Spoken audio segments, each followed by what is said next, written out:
You've definitely heard the phrase "saved by the bell." I mean, you've probably even seen the TV show.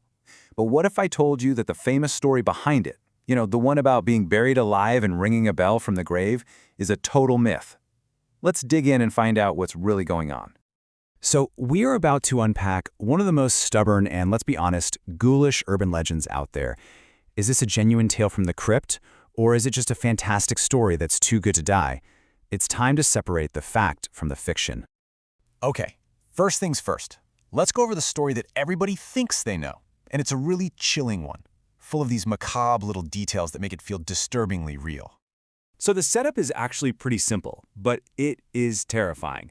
To avoid the absolute horror of waking up 6 feet under, a supposedly clever system was invented. A string was tied to the person's hand, and it would run up through the coffin lid to a little bell above ground. A watchman would then have to sit by the grave, literally working the graveyard shift, listening for 24 hours straight, just in case. Now look, as wild as that whole bell system sounds, the fear that sparked it was 100% real. You have to remember, this was an age before modern medicine. Figuring out if someone was actually, truly dead was, well, it was tricky. People were terrified of being declared dead when they were really just in a coma or some kind of deep trance. And who captured this pure terror better than Edgar Allan Poe? His story from 1844, The Premature Burial, tapped right into this universal nightmare. And this wasn't just some work of fiction. It was a perfect mirror reflecting a very, very real public anxiety. And you had these chilling, real-life stories that just poured gasoline on the fire. Take the story of Alice Blunden from 1674. After drinking some poppy tea, which was likely an opiate, she was declared dead and buried. But days later, kids playing nearby heard noises coming from her grave. By the time she was exhumed, her body was all bruised from her struggle. And here's the final tragic twist. They left her unburied overnight, just in case. But when the watchmen put the coffin lid back on to get out of the rain, they sealed her fate. By morning, she was truly gone.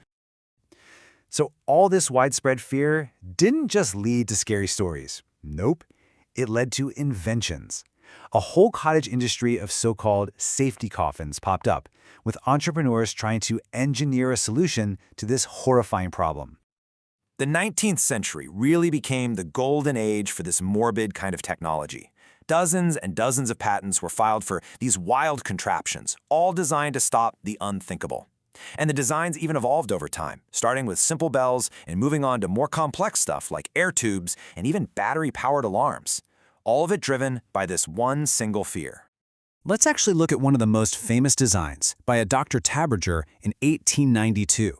It perfectly lines up with the popular myth. He proposed attaching strings not just to a hand, but to the head, the hands, and the feet, and connecting all of them to one bell.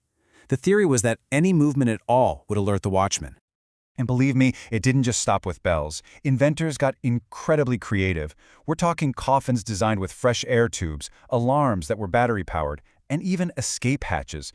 The ingenuity was pretty amazing, all of it aimed at solving this one terrifying problem. So, we have this massive, widespread fear, we have these tragic stories, we even have patents for all these clever inventions. The legend seems to be holding up perfectly, right?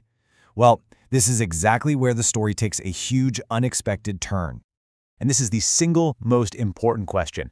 With all of this fear and all of this innovation, you'd expect cemeteries to be full of these safety coffins, right? You'd think newspapers would be reporting on all the miraculous rescues.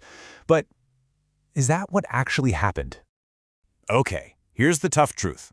Despite all those patents, there is absolutely no historical record that these safety coffins were ever widely used. And even more importantly, there is zero proof that a single person was ever saved by one. The entire compelling myth just completely falls apart as soon as you look for any actual evidence. So if the phrase "saved by the bell" didn't come from a graveyard, where on earth did it come from? Well, the real answer is a lot less spooky and a whole lot more sporty. Yeah, that's right. The phrase has absolutely nothing to do with cemeteries and everything to do with the boxing ring. Its true origin is just 19th century sports slang. And the meaning is actually pretty literal. Just picture a boxer on the ropes, totally exhausted, about to get knocked out. Then suddenly, ding, the bell rings, signaling the end of the round. That boxer gets a crucial moment to go to their corner, recover, and catch their breath. They were, quite literally, saved by the bell.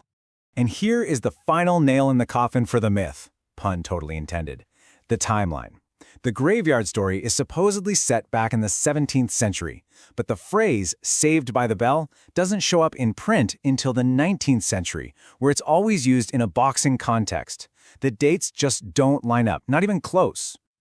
So we've just debunked a pretty fascinating myth, but it kind of leaves us with a bigger question, doesn't it? The story of the safety coffin is just so compelling and so plausible that it's easy to see why it's spread like wildfire. It really makes you wonder, how many other facts do we all just accept, simply because the story is too good not to be true?